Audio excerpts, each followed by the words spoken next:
While it's true that the Irish have known a fair share of oppression, the reality is during that oppression we still maintained our invisibility cloak of white privilege. And we often hear about white privilege, and it hadn't really occurred to me that I had white privilege as well, but now, listening to you, I understand that I do have a privilege. I think we shouldn't forget that our Parliament still looks very male, very stale and pale.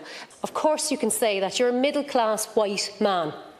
So you view the law completely different to somebody who is a traveller, to somebody who is uneducated, to somebody who's maybe a member of the Roma community. So it is very, very different. You know that the law doesn't treat you the same.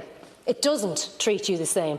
You, as a white privileged man, how does my debt impact your life? I think it's worth putting on the record of this House that concept of white privilege and how that can be normatised in our own lives. And, you know, we as we develop as a society and a more racially integrated society, I think need to become more and more conscious of that within our own politics and the advantage that has brought, the corollary being that your whiteness is itself an advantage, and to really understand that. I often observe young people as they walk together. One of their party or two of their party will be from, you know, their background maybe from a different country, and they are, you know, celebrating that and they are engaged in that much more so than the very dull, white, pasty Ireland that I grew up in. I think what we need to do in our own political system is to call out the hypocrisy of standing in a parliament like this, full of white people, and saying as racism is something that other people do, because it's what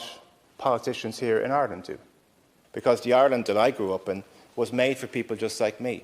It was made for white, middle-class, able-bodied, heterosexual men. It was made for us. We've always run this place. We see ourselves everywhere. And if you walk around the walls of, or the halls of this esteemed building, you generally see people who just look just like me. There is obviously a fairly obvious deficiency in what we're doing. We're basically a room full of white men talking about racism.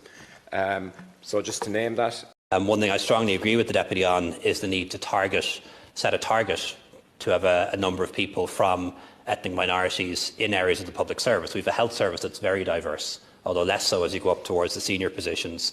Not so much in the Gardaí, not so much in the Defence Forces, not so much in the education sector, as the Deputy mentioned, not at all in the civil service, which is very white, including the Department of Equality, for example, and that actually needs to change. There's serious work that needs to be done in the context of Irish politics, because even when you look at a male-dominated politics, who are the males dominating that? And the majority are more privileged, are predominantly white. There is very little ethnic visibility across any of that. So measures need to be put in place to start looking at that. Yeah, the last thing we want to do is replace a bunch of straight white middle-class able-bodied men with a bunch of straight white middle-class able-bodied women.